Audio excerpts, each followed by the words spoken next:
Sister burned Dad's memento dress. I turned the ashes into an empire and made her pay $50. The story began on a deceptively peaceful Saturday morning, the kind where the sun streams through the kitchen window and everything feels right with the world. I was savoring a rare moment of quiet with my coffee before work when Serafina drifted in a wide saccharine smile plastered on her face. I knew that smile. It was the prelude to a demand. Alara, she began, her voice dripping with manufactured sweetness. I need $17,000. I nearly dropped my cup. The ceramic rattled against the saucer. You need...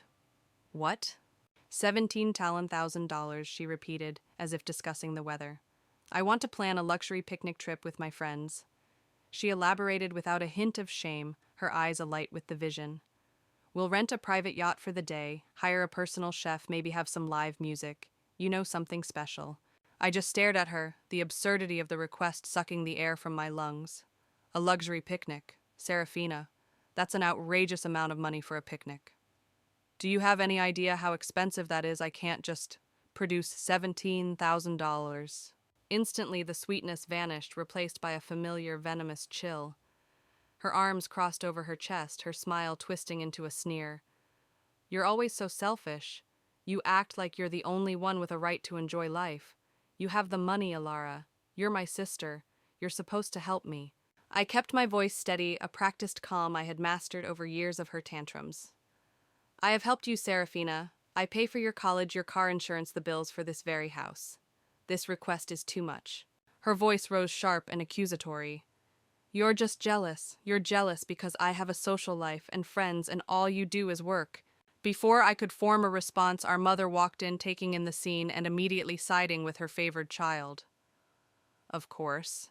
Alara, why are you being so difficult? She chided, her tone laced with disappointment in me. It's just a little money for your sister. She deserves to enjoy her youth. A little money. The phrase echoed in my head. My heart, which had been faithfully pumping blood to keep this family afloat, felt like it was being squeezed in a vice. It was in that moment, seeing them standing there united in their entitlement, that the full crushing weight of my reality hit me. I wasn't their daughter or their sister. I was their ATM. My hard work wasn't a contribution. It was an expectation. My sacrifices weren't appreciated. They were invisible. My resolve hardened into something cold and sharp. I shook my head, my voice leaving no room for negotiation. No, I won't give you the money. Serafina's face contorted with rage. She stormed out, slamming the door behind her, leaving a vibrating silence in her wake. I wish I could say I knew what was coming, but I was naive enough to think her fury would simply burn itself out. I was wrong, terribly wrong. A few days later, I stayed late at work, buried in a project. When I finally pulled into the driveway long after dark, a strange, acrid smell hung in the air. The scent of burnt fabric. A cold dread coiled in my stomach. I bolted from the car and rushed inside, my heart pounding against my ribs. I threw open my bedroom door and my worst fear became a gut-wrenching reality. My closet was empty, everything gone.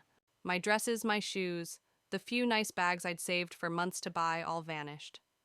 But it was more than that. I frantically searched for the one thing that truly mattered. My father's memory box. A beautiful wooden chest that held the last letters he ever wrote me. And nestled inside, wrapped in silk, was the gown he had designed and had custom made for me just before he passed. A priceless, irreplaceable piece of my heart. It was gone, too. The heavy smell of smoke was coming from the backyard. I ran my legs feeling like lead, my breath catching in my throat. And there in the middle of the yard was a large, still smoldering pile of ashes. I could see charred pieces of fabric, the ghost of a floral pattern, the twisted metal of a zipper. Standing nearby with her arms crossed and a smug, satisfied smirk on her face was Serafina. She looked at the wreckage, then at me, her eyes glinting with cruel victory in the moonlight. You should have given me the money, she said, her voice as cold as the grave. Since you didn't, I figured you wouldn't be needing all these expensive things either. I didn't cry. Standing there in the backyard, breathing in the funeral scent of my own memories, the tears simply refused to come. The shock had burned away, leaving behind a clarity so cold and sharp it felt like a shard of ice in my chest. Serafina thought she had destroyed me with that cruel, triumphant smirk on her face. She thought she had won. But as I turned my back on the smoldering pile of ashes and walked back into the house, I knew she hadn't ended a thing. She had just started a war. That night I didn't sleep. My bedroom floor became my command center. Grief was a luxury I couldn't afford. What I needed was a weapon, and I began to build it piece by painstaking piece.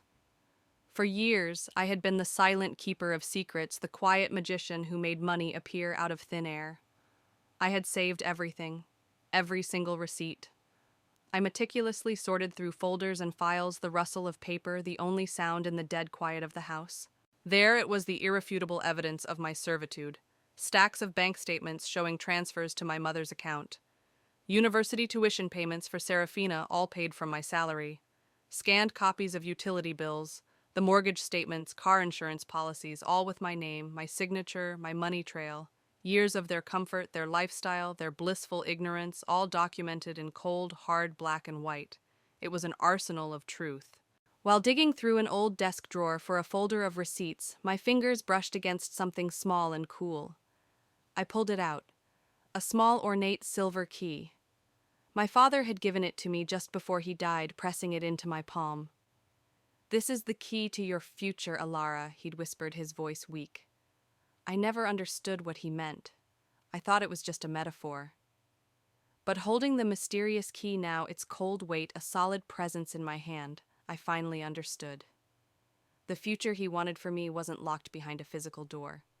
It was locked behind my own fear and sense of obligation. It was a future I had to unlock for myself. The next evening, I called for a family meeting. They came into the living room annoyed and impatient, expecting apologies or another emotional plea. Serafina rolled her eyes, slouching on the sofa. "What is this, Alara? Another lecture?" I didn't answer. I walked to the coffee table, and with a calm, deliberate movement, I laid out my arsenal. Stack after stack of paper landed on the polished wood with a series of soft, definitive thuds. "This," I said, my voice devoid of any emotion, "is the truth?" Their expressions shifted. Annoyance gave way to confusion, then to dawning horror as they began to flip through the pages. I watched the color drain from my mother's face. I saw Serafina's hands begin to tremble as she saw her tuition statements paid in full by me. The truth was on every page, undeniable and absolute. "You're lying," she shrieked, but her voice cracked the accusation hollow. I stood up, looking down at them for the first time, not as a provider to be drained, but as a judge. "I paid for everything, Serafina. Your education, your clothes, this roof over your head. I gave you my life. And you paid me back with a pile of ashes." I let the words hang in the air, heavy and suffocating. My mother stared at the floor, her face a mask of stiff embarrassment. For once, she had nothing to say. "So starting today, I announce delivering my declaration of war. The bank is closed. I will not pay another dime for this house, or for either of you. I was cutting them off financially, completely and irrevocably. You're on your own." I turned and walked toward the door, leaving the proof of their parasitic lives scattered on the table behind me. I had almost reached the hallway when Serafina's voice, now shrill with pure, desperate malice, shot through the silence. "You'll pay for this," she screamed at my back. "I'll make sure everyone believes you're nothing but a common thief." Serafina was true to her word. The storm she promised arrived a few days later, not as a shout, but as a formal, dispassionate phone call. I was in the small apartment I'd just rented, surrounded by boxes, when a number I didn't recognize flashed on my screen. A serious voice introduced himself as Detective Morales. "Miss Alara," he said, his tone clipped and professional. "We've received a complaint filed against you regarding theft and financial fraud. We need you to come down to the station for questioning." A year ago, those words would have shattered me. But now, after the fire, I felt a strange, chilling calm settle over me. She actually did it. I packed up my arsenal of truth, the thick binders of irrefutable evidence, and drove to the station. Detective Morales was a weary-looking man with sharp eyes that missed nothing. He led me to a small, gray interview room, his expression a mask of professional skepticism. I didn't wait for his questions. I opened my bag and began laying the folders on the metal table just as I had done in the living room. My sister Serafina is the one who filed the complaint I assume I stated not asked. I opened the first binder. This is her university tuition. All 4 years, paid from my account. Here are the receipts for her car insurance. And here is the mortgage for the house my mother and sister live in, which I have been paying exclusively for the last 6 years. I watched him as he worked. For nearly an hour, the only sound was the turning of pages. I saw his posture change, his initial suspicion, slowly dissolving into focused attention, then to outright surprise.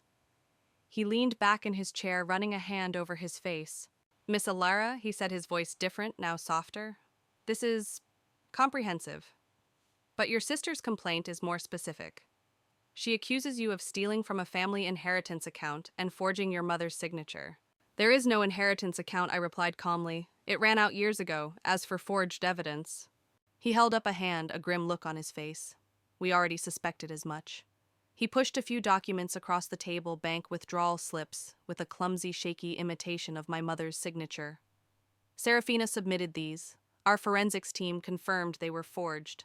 She wasn't just filing a false report. She was actively trying to commit fraud. He shook his head. "She dug her own hole, miss. Filing a false police report is a serious crime. We'll be handling it from here." The web of lies she had spun was unraveling. The next time I saw her was in a courtroom. The air in the courtroom was thick with tension. Serafina sat beside her lawyer, looking pale and small, a far cry from the smug arsonist in the backyard. My mother sat in the gallery behind her, staring at her hands, a portrait of shame. My lawyer was methodical, a master of a different kind of fire. He didn't use flames, he used facts. He presented the mountain of financial documents, projecting them onto a screen for the whole court to see. Then came the photos of the backyard. A collective gasp went through the room at the image of the charred pile of my belongings. He zoomed in on one photo in particular, the blackened, twisted metal clasp from my father's memory box, clearly visible amongst the ashes. The judge, a stern woman, with an expression that tolerated no nonsense, listened intently. Serafina tried to cry, to perform the role of the misunderstood victim, but her tears evaporated under the harsh glare of the evidence. When it was time for the final verdict, the judge looked directly at my sister. Her voice was steel. "Miss Serafina," she began, "for years, your sister supported you unconditionally.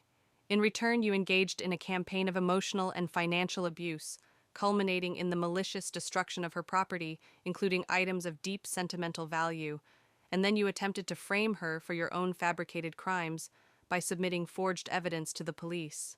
The judge paused, letting the weight of the words settle. "Your actions were not just selfish, they were cruel and criminal." And then came the hammer blows, the sentence. "You are hereby ordered to pay your sister $50,000 in compensation for property damage, emotional distress, and legal fees. Furthermore, you will serve 200 hours of mandatory community service. You will remain on probation for 2 years, and this conviction will be part of your permanent record." A choked sob escaped Serafina's lips. It quickly turned into a full-body breakdown, her carefully constructed world collapsing around her. My mother sat frozen, unable to even look at me. I, however, remained perfectly still, standing tall. For the first time, I felt the heavy chains of responsibility and guilt fall away. Justice had been served. I turned, walked down the aisle, pushed open the heavy courthouse doors, and stepped out into the bright afternoon sun. It felt like the first real breath I'd taken in a decade. A free woman. When the courthouse doors closed behind me, they sealed off a lifetime of pain. The year that followed was not just a new chapter, it was an entirely new book. The old Alara, the quiet workhorse and familial ATM, had been burned away in that backyard fire. From her ashes, someone new emerged. My new life was built on my own terms. The creative spark they tried to extinguish became an inferno. I started a small online business, designing and selling the kind of handmade jewelry I'd always loved. It started as a hobby, a way to heal, but it exploded into a successful business, an empire born from ashes. I finally had a beautiful apartment of my own, a space filled with light and peace, not obligation. Meanwhile, their world crumbled. It was the deserved consequences of their own actions. The house was foreclosed on. My mother, stripped of her pride, was humbled. And Serafina, with a criminal record and a court-ordered debt to pay, struggled to find any work beyond menial part-time jobs. One afternoon, as I was packing an order, my phone buzzed. A text from my mother. "We lost the house, Ilara. Serafina can't find a good job. Please help us. We're sorry." I stared at the words, feeling nothing. A vast, quiet emptiness where a heart used to break for them. They had pushed me too far. I deleted the message without replying. Later that evening, I sat on my balcony, a cup of tea in my hands, looking out at the city lights.